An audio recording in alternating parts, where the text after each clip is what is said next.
पाकिस्तान जैसा देश ये जानता है कि सीधी लड़ाई में भारत को हम पराजित नहीं कर सकते।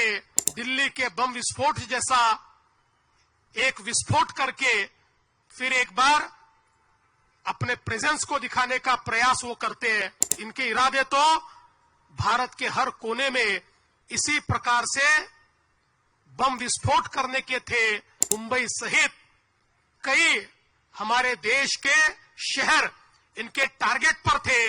हम सभी लोग जानते हैं कि हमला ताज और ट्राइडेंट पे नहीं था। जिस प्रकार से 9/11 का हमला ये ट्विन टावर्स पर किया गया, ये बताने के लिए कि अमेरिका का might, the might of America was in the twin towers, और इसीलिए ट्विन टावर पर हमला करके एक प्रकार से अमेरिका के सार्वभौमता को उसके ऊपर एक चुनौती दी गई। उसी प्रकार से ताज या ट्राइडेंट ये केवल होटल नहीं थे, यहां पर इंटरनेशनल कम्युनिटी रहती थी, यहां पर काउंसिलेट्स के लोग रहते थे, और मुंबई जो भारत की आर्थिक राजधानी है, उस आर्थिक राजधानी को चुनौती देने के लिए एक एक टारगेट इस प्रकार से चुना गया था कि जिससे दुनिया को यह बताया जाए कि हां, हमने भारत पर हमला किया है।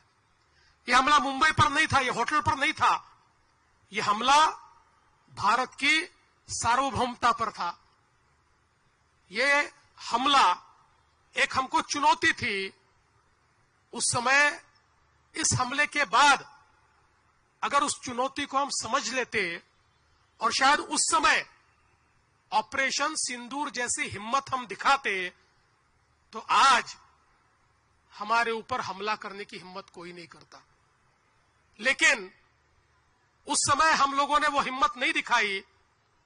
पर पहलगाम में जब हमारे बहनों का सिंदूर पोंछने की नापाक कोशिश की गई, तो उसके बाद जिस प्रकार से प्रधानमंत्री जी ने बहुत स्पष्ट शब्दों से कहा कि टेरर और टॉक्स ये साथ में नहीं हो सकते, और हमारी सेना को एक प्रकार से खुली छूट दी, तो भारत की सेना ने पाकिस्तान के अंदर घुसकर सारे के सारे टारगेट समाप्त कर दिए।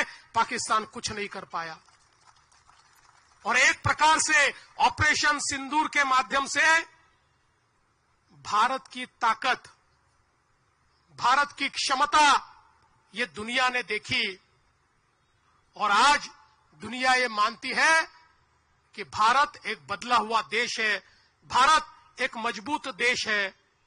लेकिन ये लड़ाई समाप्त नहीं हुई, क्योंकि अब पाकिस्तान जैसा देश ये जानता है कि सीधी लड़ाई में भारत को हम पराजित नहीं कर सकते। इसलिए एक छद्म युद्ध, एक सुनो इस प्रकार का युद्ध हमारे साथ लड़ने की कोशिश करता है, और फिर दिल्ली के बम विस्फोट जैसा एक विस्फोट करके फिर एक बार अपने प्रेजेंस को दिखाने का प्रयास वो करते हैं। लेकिन मुझे खुशी है कि आज बदला हुआ भारत है, जिस भारत ने पहले ही इन चीजों को भांपकर जिस प्रकार से ऑपरेशन किए और 3000 किलोग्राम आरडीएक्स को जब्त किया, वरना इनके इरादे तो भारत के हर कोने में इसी प्रकार से बम विस्फोट करने के थे, और मुंबई सहित कई हमारे देश के शहर इनके टारगेट पर थे। लेकिन जब भारत की हमारी एजेंसीज ने इसको भांप लिया और उन पर सीधे हमला बोला, तो दिल्ली में उन्होंने एक विस्फोट करके अपने प्रेजेंस को दिखाया। और इसीलिए हम ये कहना चाहते हैं कि खतरा लगातार जारी है, क्योंकि अब पाकिस्तान जानता है हमसे लड़ नहीं सकता, तो इस प्रकार से कोई ना कोई घटना करके और पूरे विश्व में अपने प्रेजेंस को दिखाने का काम और भारत के खिलाफ इस प्रकार से साजिश करने का काम वो करते रहेंगे।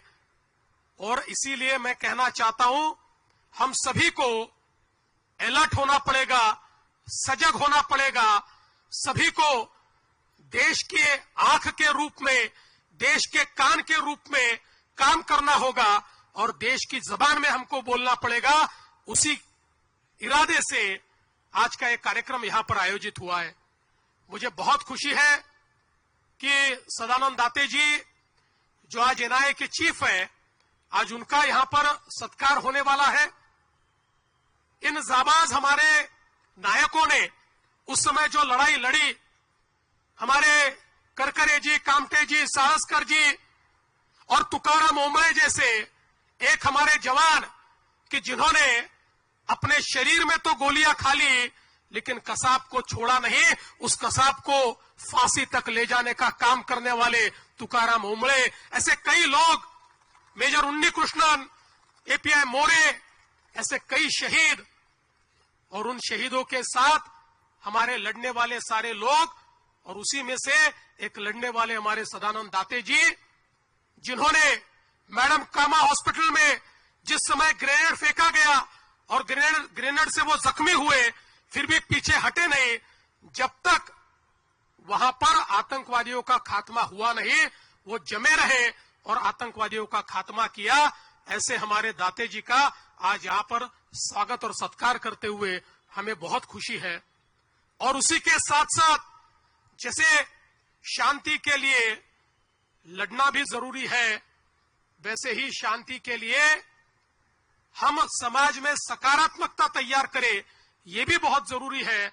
और उसी सकारात्मकता को तैयार करने वाली श्रीमती नीता अंबानी, जो एक प्रकार से पीस एम्बेसडर के रूप में काम करती है, उनका भी आज यहां पर सत्कार हो रहा है। हमारे युवाओं को कल्चर और स्पोर्ट्स के माध्यम से एक सकारात्मक दिशा उन्होंने दी है, इसलिए उनका भी सत्कार, ये मैं ऐसा मानता हूं, एक बहुत सकारात्मक इस प्रकार की पहल है। मैं आज फिर एक बार हमारे सारे जवानों को, हमारे सारे पुलिस अधिकारियों को जिन्होंने शहादत दी है, ऐसे सभी शहीदों को नमन करता हूं। और आप सभी लोगों से इतनी प्रार्थना करता हूं कि आज के कार्यक्रम से हमारा देशभक्ति का जज्बा और मजबूत होना चाहिए। कोई दीवार हमें अलग नहीं कर सकती, हम एक है तो हम सेफ हैं। इस वाक्य के साथ हम लोगों को आगे बढ़ना पड़ेगा, क्योंकि क्या कभी किसने सुना है सूर्य छिपता तिमिर भय से, क्या कभी सरिता रुकी है बांध से बन पर्वतों से, जो न रुकते मार्ग चलते, चीर कर सब कंटकों को, वर्ण करती कीर्ति उनका, छोड़ कर सब असुर दल को, ध्येय मंदिर के पथिक को, कंटकों का ही सहारा, राष्ट्रभक्ति ले हृदय में, हो खड़ा यदि देश सारा, संकटों पर मात कर यहाँ राष्ट्र विजयी हो हमारा। इस विजय की संकल्पना के साथ हम लोग अपने अपने घर जाए, यही निवेदन करता हूं। फिर एक बार दिव्यज का बहुत बहुत अभिनंदन करता हूं और अपने शब्दों को विराम देता हूं। जय हिंद, जय महाराष्ट्र, भारत माता की जय।